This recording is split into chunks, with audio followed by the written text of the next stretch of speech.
Hi everyone! Today I'm going to be talking a little bit about something a lot of y'all have been asking for, and that is gemstones.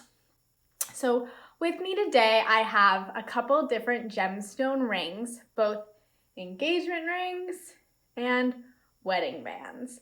And we'll be able to talk about the different colors and a little bit about each different stone. So I'm really excited. A lot of you guys have been asking for this to give the people what they want moment. So let me kick it off. I'm gonna start with a morganite. A morganite is a peach or pink stone that looks somewhat like this. It's been very trendy recently. You've probably seen it on things like Pinterest, all over Instagram. So a morganite has this really soft, rosy color. This is what it looks like if we're getting a little bit on the closer end. You can see next to this rose gold, it almost has a similar hue. So that's something that pairs really, really nicely together. And then for reference, this is the Celine, which is a 3-stone ring with 2 dainty accents. And this is about a 9 by 7 millimeter oval morganite, and it is specifically peach. We do have pink morganites as well, which will have less of that rosy hue and more of a light pink tone. So a morganite is going to be something that you can wear every day, but you're gonna have to be a little bit more careful. It's not a diamond, so it's not like a 10 on the hardness scale. It's more in that 7.5 to 8 range. So if we're talking about durability, it is a little bit less. So I wouldn't personally get something that's this low on the hardness scale, but if you're taking good care of it, it'll totally be fine for day-to-day wear. And then this is a rose gold band, 14 karat to be specific. Give you a little zoom in on the Celine with this 9 by 7 peach morganite.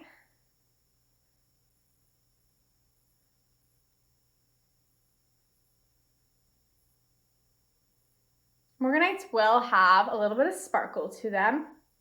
It is less refractive than, say, a diamond, so keep that in mind. But it does have this gorgeous peach color, so can't not love that.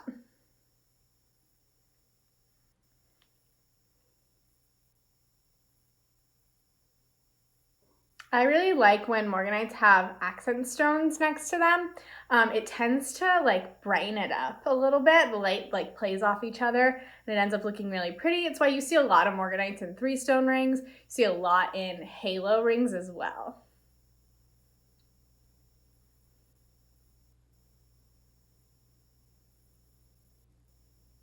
Okay, I'm gonna transition over. We'll come back around to look at it one more time, I promise. The next ring I have is our willow diamond ring, but it has a aquamarine center stone.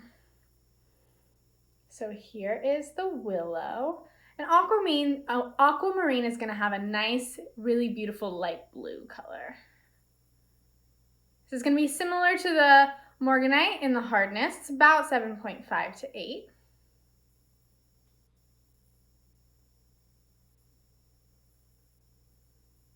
And then the willow is a nature-inspired style, so you can see it has this twisting detail right here, and then these little marquee diamonds right here.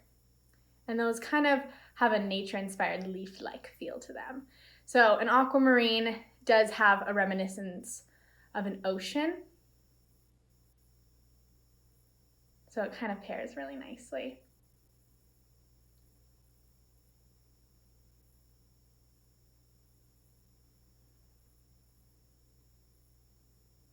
Aquamarine is also going to be similar to morganite in the sense that it is a little bit less refractive than a diamond, but it will have still a beautiful light shimmer.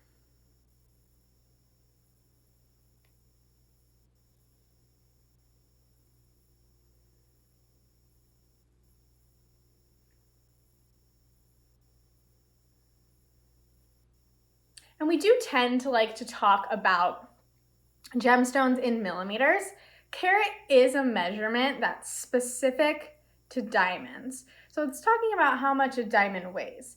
If we put, let's say, an aquamarine and translate it, it might come out a little bit differently, so you wouldn't necessarily get the same millimeter measurements when you're doing a translation. So to keep things really nice and consistent, we usually talk about it in millimeters.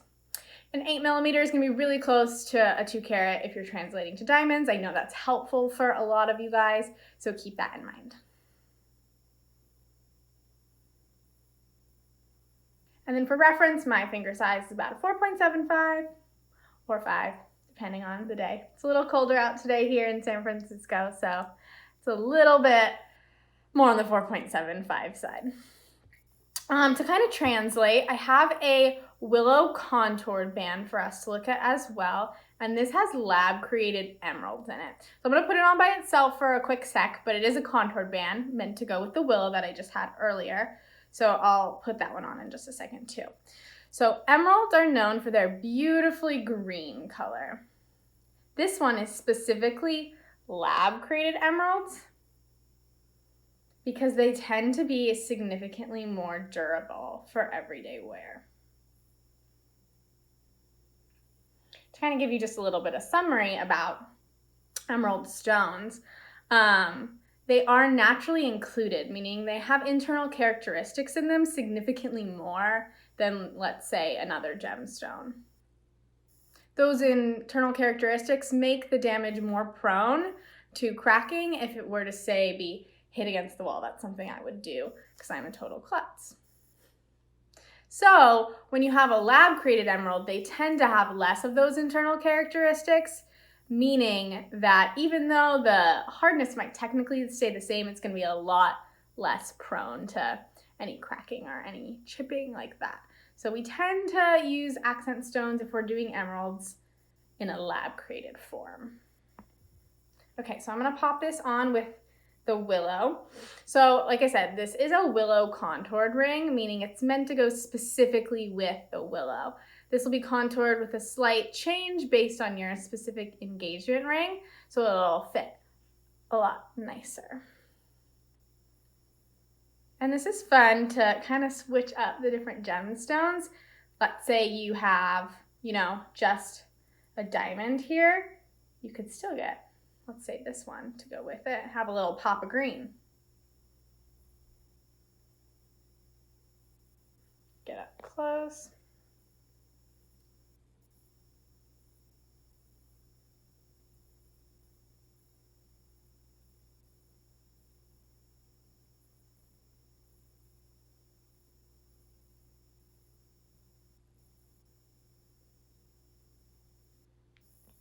Awesome. I'm going to translate over and we're going to talk about sapphires for a little bit. So the ring I have for us that is a sapphire is the Waverly. And this is about just under a 6 millimeter in terms of the stone size, but it does have a halo, so it'll physically look a little bit bigger when we're talking about it from like afar. So this is another great example of when diamonds are next to gemstones, how they really play with each other in regards to the light. So you can see the color of the sapphire is bouncing off the diamonds and vice versa. They really play really nicely together.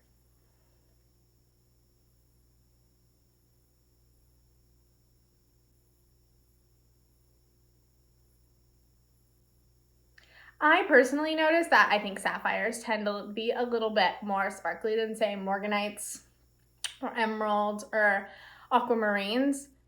Their refractivity is just a little bit higher, not quite as high as a diamond, but the light just tends to bounce around really nicely. Sapphires are super different stone to stone. They all have their each individual characteristics and personality that kind of comes through. So you'll see sapphires that are way different saturation levels, meaning some will be a little bit lighter. This one I would say is on the slightly lighter end. Some can be like a true bright royal blue. Some can be like a dark, almost navy color. So you really can get all different saturation types with one color. And fun fact, sapphires do come in every color of the rainbow. So you could hypothetically get a peach sapphire. A lot of people end up with peach sapphires if they really love morganites, but they're wanting something with a tiny bit more durability. There's all kinds of colors. I think my personal favorite color right now, it probably changes week to week, is teal.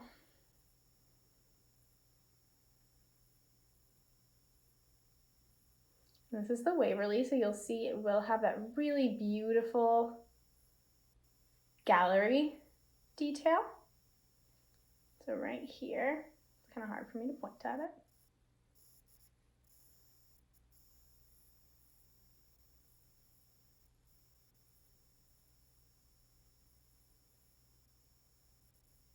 Sapphires are also cool in the way that they're formed. It's based on a lot of mineral deposits, so you'll notice even when you're looking in a sapphire, it can have pockets of saturation. So some parts of the stone will be like a little bit darker and some parts will be a little bit lighter.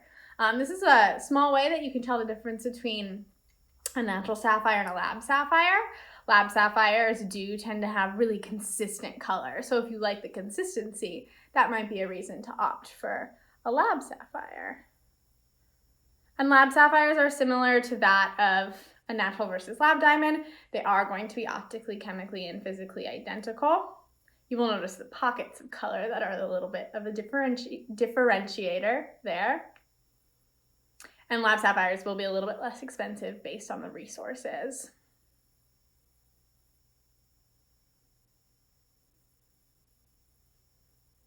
And then the last ring that I have for us today is the Versailles, and it is the wedding band version with sapphires, of course. So I'm gonna slide that on with the Waverly. I love the Waverly and the Versailles together in any type of combination. If we're doing sapphires, if we're doing diamonds, they just pair really beautiful together.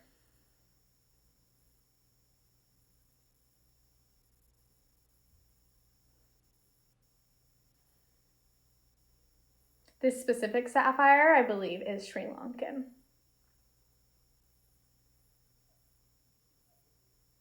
You'll notice here, this is a kind of a good example of what I was talking about earlier in regards to different saturation levels. These are a lot darker than, say, this. But something you'll also notice is that as sapphires get smaller, their color saturation starts to look more dense.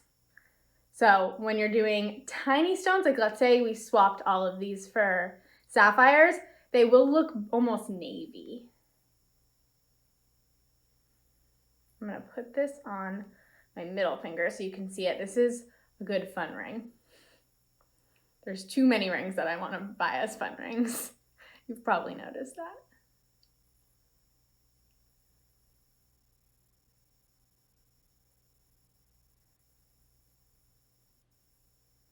And there are a couple really fun rings that have sapphires in them that are in our wedding band collection. The Sienna, the Petite Shared Prong, to kind of name a few.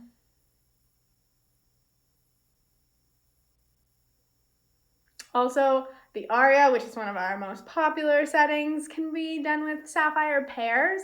So that's really cute if you want to incorporate a sapphire, but say still keep a diamond center, or maybe even change it up and do mixed colors. You can do a ruby center. There's millions of different combinations. Okay, to kind of go over a few. Oh, and to mention, sapphire's hardness is a little bit harder. Excuse me.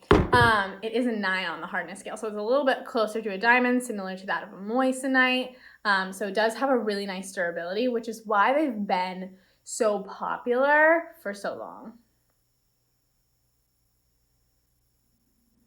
All right, I'm gonna go over all the rings that I have for us today to kind of just gloss over one more time. Keep in mind, this will be uploaded at a later date, so you'll be able to view it once again.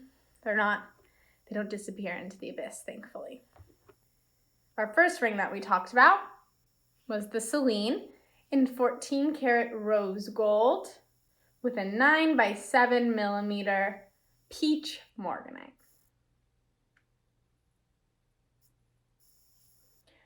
Our engagement ring style right here is the willow diamond ring in 18 karat white gold with an 8mm round aquamarine. And then our last set that we talked about was the Waverly, also an 18 karat white gold with about a 6mm round sapphire with a slight lighter saturation. The wedding bands that we have paired, the willow with lab emeralds contoured ring, and then we have the Versailles with sapphires.